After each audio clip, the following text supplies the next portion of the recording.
first time ever, I'd like to let Macintosh speak for itself. Hello, I'm Macintosh. It sure is great to get out of that bag. We think a lot of them are going to get into the home, but we like to say they're going to get there through the garage door. People are going to bring them home over the weekend to work on something. Sunday morning, they're not going to be able to get their kids away from them, and maybe someday they'll even buy a second one to leave at home.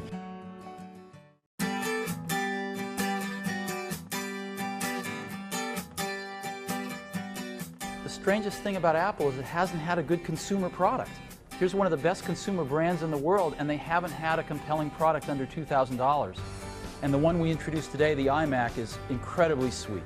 So I think it's going to make a big difference. This $1,299 product is faster than the fastest Pentium 2 you can buy. You can go out and buy a 400 megahertz Pentium 2 and this thing smokes it. And so it's amazing. And the market's never had a consumer product this powerful and this cool looking.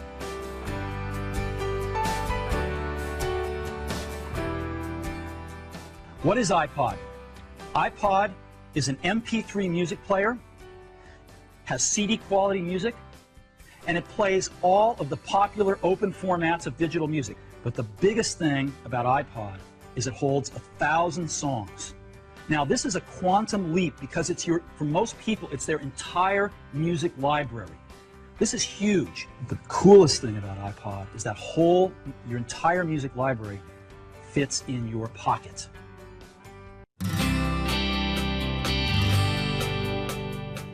I've got a pocket right here.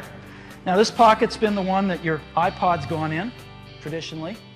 The iPod and the iPod mini fit great in there. You ever wonder what this pocket's for? I've always wondered that.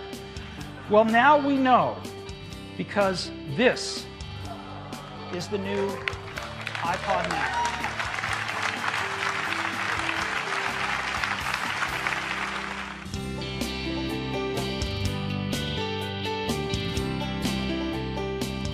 Today, Apple is going to reinvent the phone.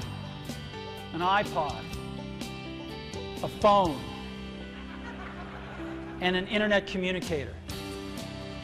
An iPod, a phone. Are you getting it? These are not three separate devices. This is one device. And we are calling it iPhone.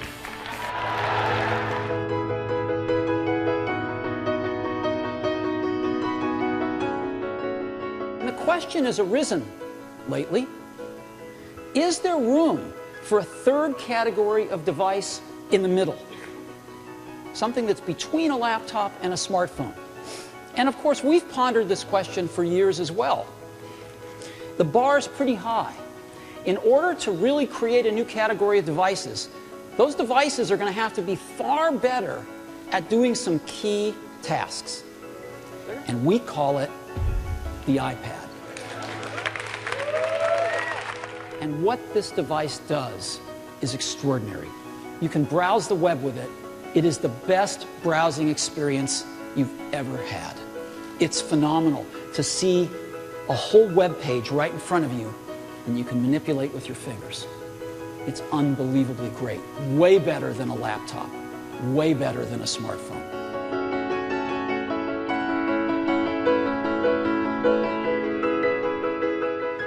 For 2010, we're going to take the biggest leap since the original iPhone. And so today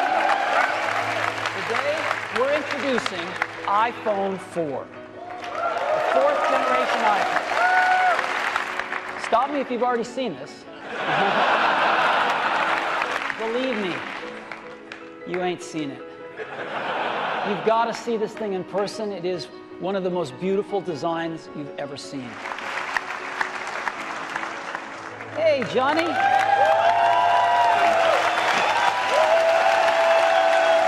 I grew up here in the U.S. with the Jetsons and with Star Trek and communicators, and just dreaming about this, dreaming about video calling, and it's real now.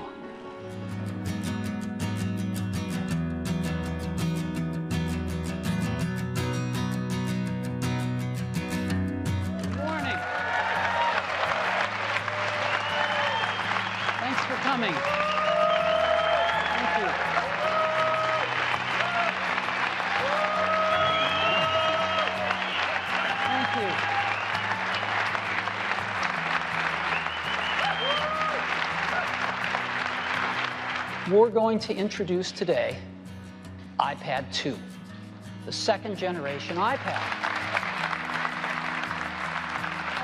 It is an all-new design. It is not a tweaked design. It's not got marginal improvements. It's a completely new design. And the first thing is, it's dramatically faster.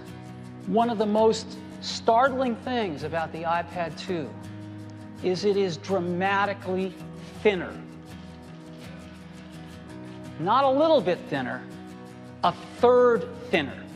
And that is iPad 2.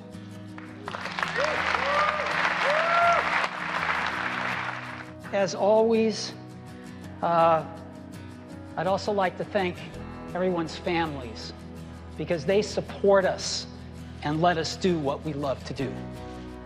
So thank you very much to our extended families out there who make it possible for us to work our tails off making these great products for you.